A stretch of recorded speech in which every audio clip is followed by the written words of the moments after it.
క్షేత్రంలో ఆ భళ్ళాల మహారాజు గారు కట్టించినటువంటి గోపురము ఒక గోపురం. ఆ గోపురానికి కిలి గోపురం అని పిలుస్తారు. మీరు లోపలప్పుడు మనకి సుబ్రహ్మణ్య దేవాలయం కనపడుతుంది. మీరు ఆ సుబ్రహ్మణ్య దేవాలయం మీద తల ఎత్తి చూస్తే కొన్ని బొమ్మలు కనపడతాయి. బొమ్మల్ని బట్టి తెలుస్తుంది మనకు అక్కడ ఒక కథ తెలుస్తుంది. ప్రౌఢదేవరాయలు అని ఒక రాజు. ఆ ప్రౌఢదేవరాయ దగ్గర అరుణగిరినాథర్ అనబడేటటువంటి ఒక వ్యక్తి మంచి ఆస్థాన కవిగా ఉండేవాడు. ఆయన దగ్గర అంతకుముందే ప్రౌఢదేవరాయల వారి దగ్గర సంబంధం అని ఒక కవి ఆస్థాన కవి. కానీ ఈ అరుణగిరినాథర్ తర్వాత ఆస్థాన కవి. అది కూడా ఎందుకు అవ్వవలసి వచ్చింది అంటే అరుణగిరినాథర్ యొక్క తల్లి చిన్న వయస్సులోనే, అరుణగిరినాథర్ చాలా చిన్న పిల్లవాడిగా ఉన్నప్పుడే శరీరం విడిచిపెట్టేసింది. అంతకు ముందే తండ్రి చనిపోయాడు. ఆవిడ శరీరం వదిలిపెడుతూ ఈ పిల్లవాడిని రక్షించమని అక్కగారికి అప్పచెప్పింది. అక్కగారి పేరు ఆది. ఆ ఆది అనబడే అక్కగారు ఈ అరుణగిరినాథర్ని పెంచి పెద్ద చేసింది. ఈ అరుణగిరినాథరు దుర్వ్యసనపరుడై స్త్రీలోలుడై స్వేచ్ఛగా తిరుగుతుండేవాడు. ఒకనాడు అక్కగారు చాలా బాధపడి నింద చేసింది. అతనికి వైరాగ్యం కలిగి ఇన్ని తప్పులు చేశాను, నేను ఇక బతకకూడదని ఈ భళ్ళాల మహారాజు గారు కట్టించిన గోపురం ఎక్కి చచ్చిపోతానని అక్కడి నుంచి కింద పడ్డాడు. కింద పడుతుంటే లోపల సుబ్రహ్మణ్య దేవాలయంలో ఉన్న సుబ్రహ్మణ్యుడు బయటికి వచ్చి చేతులు పట్టి పట్టుకున్నాడు. సుబ్రహ్మణ్యేశ్వర స్వామి వారి యొక్క స్పర్శ తగలగానే అతనిలో కవిత్వం పెళ్ళుబుకి మహాభక్తుడయ్యాడు. కవితానుభూతి అని చెప్పి ఆయన అద్భుతమైనటువంటి సుబ్రహ్మణ్య గీతములను రచన చేశాడు. సుబ్రహ్మణ్య తత్వం మీద రచన చేశాడు. ఆయనే ఆ కాలంలో ప్రౌఢదేవరాయల వారి ఆస్థాన కవి సంబంధం. అరుణగిరినాథర్ యొక్క గొప్పతనాన్ని తెలుసుకుని రాజు ఆ ఆస్థాన కవి సంబంధాన్ని తీసి అరుణగిరినాథర్ కి ఆస్థాన కవి పదవినిచ్చాడు. ఈయన ఆస్థాన కవి ఉంటూ సుబ్రహ్మణ్యుణ్ణి సేవించాలనేటటువంటి తాపత్రయంతో తెచ్చిన పువ్వులతో సంతోషపడక పరకాయ ప్రవేశ విద్య తెచ్చుకుని తన శరీరాన్ని అరుణాచల దేవాలయంలో ఒక మూల ఎవరికీ కనపడకుండా విడిచిపెట్టి చిలుకలోకి ప్రవేశించి పక్కన ఉన్నటువంటి వనాల్లో వెళ్లి పారిజాత పుష్పాలు వచ్చి సుబ్రహ్మణ్యుణ్ణి సేవిస్తుండేవాడు. ఇది పెట్టాడు సమ్మతం. ఇతను శరీరాన్ని వదిలి చిలుక శరీరంలోకి వెడుతూ ఉంటాడు. నా ఆస్థాన పదవి ఇతని వల్లే పోయింది, ఇతనికి మళ్ళీ శరీరం లేకుండా చెయ్యాలని ఆ అరుణగిరినాథర్ శరీరాన్ని విడిచిపెట్టి చిలుక శరీరంలోకి ప్రవేశించగానే ఆ అరుణగిరినాథర్ యొక్క శరీరాన్ని కాల్చేశాడు. అయిపోయింది. ఆయనకి శరీరం లేదు. లేకపోవడం వల్ల చిలుక రూపంలోనే ఆ గోపురంలో కూర్చొని సుబ్రహ్మణ్యేశ్వర స్వామి వారి మీద ఇప్పటికీ పాటలు పాడతాడు. ఆయన చిలుక రూపంలో పాట పాడే గోపురం కాబట్టి గోపురానికి కిలి గోపురం అని పేరు. అందుకని కిలి గోపురం అని పిలుస్తారు దాన్ని. ఇప్పటికీ చిలుక బొమ్మ ఉంటుంది దాని మీద. కాబట్టి దానికి కారణం ఆ పాతాళలింగం కింద ఒక సిద్ధుడి సమాధి ఉంది. ఆ సిద్ధుడి సమాధి మీద శివలింగం పెట్టారు. శివలింగం పెడితే అధిష్టానం అంటారు, తులసికోట పెడితే బృందావనం అంటారు. రెండే, ఇక మూడవది పెట్టరు.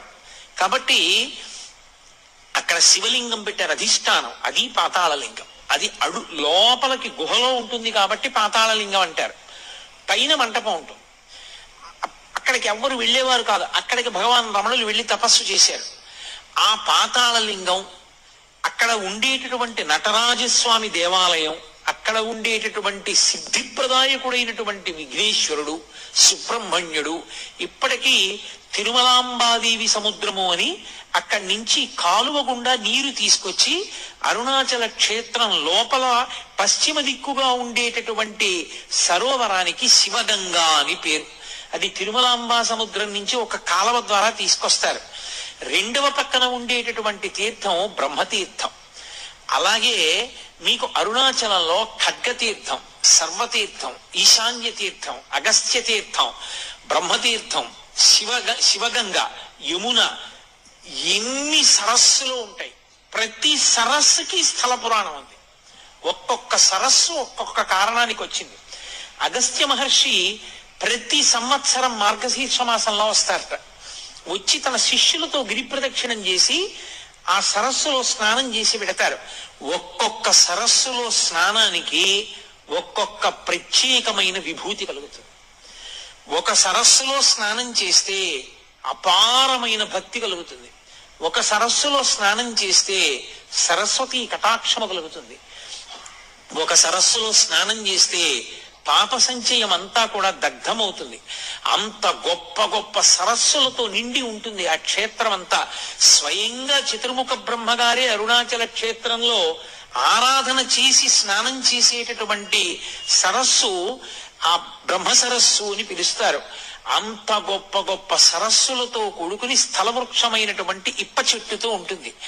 అరుణాచల క్షేత్రానికి వెళ్ళినటువంటి వాళ్ళు ఆ దేవాలయంలో పరమేశ్వరుడి పూజ చేసేటప్పుడు ఏ నామాలతో పూజ చెయ్యాలన్నది కూడా పరమశివుడు నిర్ణయం చేశాడు. అరుణాచల క్షేత్రంలో ఈ నామాలతోటే నాకు పూజ, ఇతర నామములు కూడా పలకవచ్చు, వాడవచ్చు, కానీ ఈ నామములే నా దగ్గర పలకాలి, దాని చేత నేను ఎక్కువ ప్రీతి చెందుతాను. అలాగే అరుణాచల క్షేత్రానికి వచ్చిన వాళ్ళు అరుణాచలంలో కూర్చుని చక్కగా సామూహికంగా భక్తులందరూ కూర్చుని ఒకరు చెప్తుంటే మిగిలిన వాళ్ళు చెప్తూ ఉండాలి ఆ నామాలు. ఆ నామాలన్నీ గౌతమ మహర్షికి చెప్పి గౌతమ మహర్షి చేత సంకలనం చేయించాడు పరమేశ్వరుడు. మీ యొక్క సౌకర్యం కోసం నేను ఆ నామాలు తీసుకొచ్చాను. ఒకసారి మీకు నేను చదివి వినిపిస్తాను. అందున కార్తీక సోమవారం ఇవాళ ఏకాదశి తిథితో ఉంది. పరమపావనమైనటువంటి తిథి కనుక ఒకసారి వినండి. ఆయనే చెప్పినటువంటి నామాలు, అరుణాచల క్షేత్రంలో ఈ నామాలు చెప్పాలి అని. శోణాద్రీషుడు, అరుణాద్రీషుడు, దేవాధీశుడు, జనప్రియుడు, ప్రపన్న రక్షకుడు, ధీరుడు, శివుడు, సేవకవర్ధకుడు, అక్షిపేయామృతేశానుడు, స్త్రీ పుంభావ ప్రదాయకుడు, భక్త విజ్ఞప్తి సంధాత, దీన బంధ విమోచకుడు, ముఖరాంగ్రిపతి, శ్రీమంతుడు, మృడు, మృగమదీశ్వరుడు, భక్త ప్రేక్షణకృత్ సాక్షి, భక్త దోష నివర్తకుడు, జ్ఞాన సంబంధనాథుడు, శ్రీహాలాహల సుందరుడు, అహమైశ్వర్యదాత, స్మర్త్య సర్వాఘనాశకుడు, వ్యత్యస్త నృత్య ధృజధృక్ సకాంతి, నటేశ్వరుడు, సామప్రియుడు, కలిధ్వంసి, వేదమూర్తి, నిరంజనుడు, జగన్నాథుడు, మహాదేవుడు, త్రినేత్రుడు, త్రిపురాంతకుడు, భక్తాపరాధ సోఢుడు, యోగీశుడు, భోగనాయకుడు, బాలమూర్తి, క్షమారూపి, ధర్మరక్షకుడు, వృషధ్వజుడు, హరుడు, గిరీశ్వరుడు, భర్గుడు,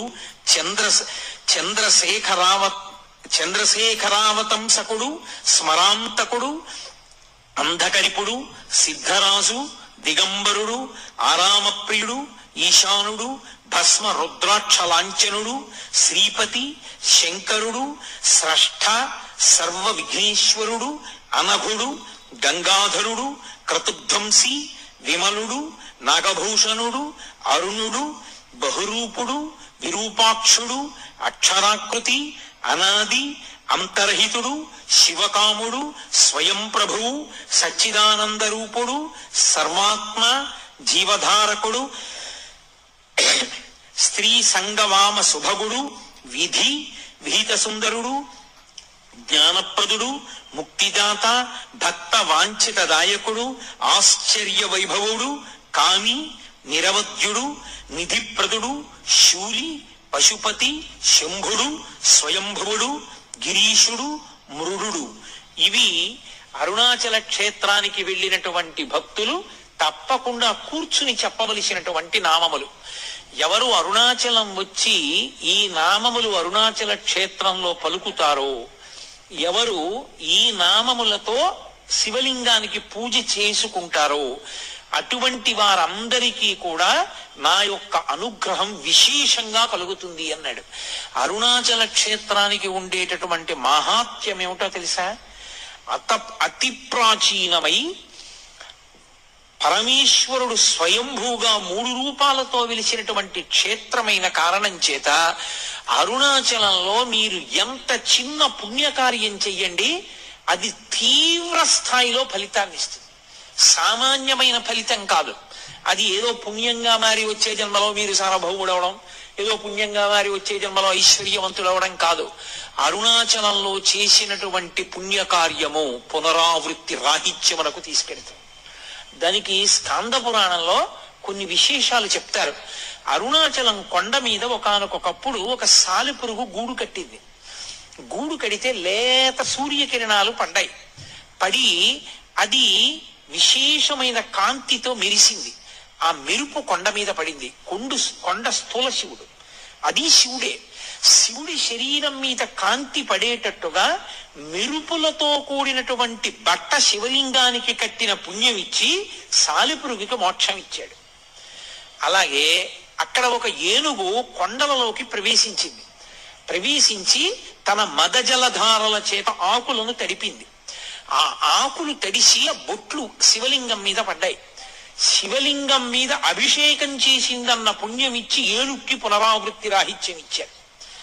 అలాగే ఒక ఎలుక అరుణాచల పర్వతంలోకి దూరింది. దూరి అది తవ్వింది. తవ్వితే దాని లోపల ఉన్నటువంటి ఆ రాళ్ల మీద సూర్యకిరణాలు పడ్డాయి. మణులు ప్రకాశించినట్టుగా ప్రకాశించేవి. ఆ ప్రకాశించిన కాంతులు పడిన కారణం చేత మణుల చేత దీప శోభని వెలిగింపచేసింది అని ఆ ఎలుక మళ్లీ పుట్టవలసిన అవసరం లేని స్థితిని పొందింది. ఒక చిలుక అరుణాచల పర్వతం మీద ఎగురుతున్నప్పుడు దాని యొక్క రెక్కల కదలికలకి ధూళికణములు తొలగించబడ్డాయి. అరుణాచల పర్వతాన్ని శుభ్రం చేసింది అని చెప్పి దానికి మోక్షం ఇచ్చారు. అన్నిటికన్నా ఆశ్చర్యం, ఒకప్పుడు అరుణాచల దేవాలయంలోకి గ్రద్ద ప్రవేశించింది. బలిపీఠం మీద ఉన్నటువంటి కబళం కింద పడితే తిందామని అది వాలి కూర్చోడానికి అవకాశం లేక తన రెక్కలతో అల్లార్చింది. ఆ ముద్ద కోసం కబళం కింద పడింది. అది రెక్కలు అల్లార్చినప్పుడు ఆ బలిపీఠం మీద ఉన్న ధూళి కొంత ఎగిరింది. ధూళి ఎగిరింది కాబట్టి అది దేవాలయాన్ని తుడిచింది అని మోక్షం ఇచ్చారు. నేను మీకు కొన్ని ఉదాహరణలే చూపించగలను, అన్నీ చూపించడం సాధ్యమయ్యే విషయం కాదు. అరుణాచలంలో చేసినటువంటి కించిత్ పుణ్యం కూడా మళ్ళీ ఏదో వచ్చే జన్మలో పుట్టి అనుభవించడానికి పనికొచ్చే పుణ్యంగా మారడం కాదు. ఇక మళ్ళీ పుట్టవలసిన అవసరం లేనంత గొప్ప జ్ఞానాన్ని ఇవ్వగలిగినటువంటి క్షేత్రం. అందుకే ఆ లింగము అగ్నిలింగము అనడానికి కారణం అదే. అక్కడ ఈశ్వరుడు అసుతోషుడు అని పేరు ఆయనకి. అసుతోషుడు అంటే విపరీతంగా సంతోషిస్తాడు. ఎందుకంత సంతోషం అంటే మీరు చెప్పలేరు, దానికి కారణం ఉండదు. నాకు ఆ మాట అన్నప్పుడు ఒకటి ఆ జ్ఞాపకం వస్తుంటుంది. నేను చాలా సంతోషం అంటుంటాను. అందులో నాకు ఈ చాలా సంతోషం అన్న మాట ఎక్కువ అనడం ఎప్పుడు అలవాటు అంటే ఫోన్ మాట్లాడుతున్నప్పుడు ఆ మాట అంటుంటాను. ఎవరైనా నేను చెప్తుంటే చాలా సంతోషం చాలా సంతోషం అంట. నన్ను ఎప్పుడు ఎవరు అడగలేదు. నన్ను ఒకసారి ఒక పిల్ల అడిగింది, అవతల ఫోన్లో మాట్లాడుతోంది. నేను తాతగారు రోజు స్కూల్కి వెడుతున్నాను, చాలా సంతోషం అమ్మా అన్నాను. బాగా చదువుకుంటున్నాను తాతగారు, చాలా సంతోషం అమ్మా అన్నాను. తాతగారండి అమ్మ చెప్పిన మాట వింటున్నాను, చాలా సంతోషం అమ్మా అన్నాను. తాతగారు మళ్ళీ మీరు వచ్చినప్పుడు మా ఇంటికి వస్తే మనం కలిసి ఆడుకుందాం తాతగారు అంది. చాలా సంతోషం అమ్మా అన్నాను.